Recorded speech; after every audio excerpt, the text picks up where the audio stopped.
বাপরে বাপ! পুকুরে জাল টান দিয়েছে, পুকুর শেষে শুকিয়ে ফেলেছে। তাতে আমরা ২ টো বেলে মাছ পেয়েছি। পেয়ে আমি মাছ দুটোকে নিয়ে চলে আসলাম এভাবে হাতে মাখিয়ে রান্না করার জন্য। ১ম এ আমি পেঁয়াজ, রসুন বাটা, জিরা বাটা দিয়ে দিয়েছি, কাঁচামরিচটা কুচি করে দিয়েছি। দিয়ে আমি মসলাটাকে সুন্দরভাবে হাতের সাহায্যে ডলে, ডলে মেখে নিয়েছি। নেওয়ার পরে মাছটাকে মসলার সাহায্যে আবারও কষলায়, কষলায় মাখে নিচ্ছি। মাইখে নেওয়ার পরে আমি দিয়ে দেব এখানে পরিমাণ মতো পানি।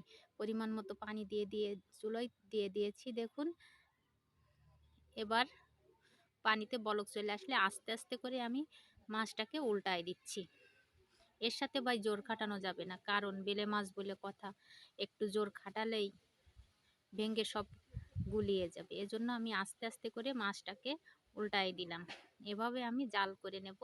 একটুও ঝোল রাখবো না। দেখুন আমার কত সুন্দর হয়েছে রান্নাটা। সবাই ভালো থাকবেন। আল্লাহ হাফেজ।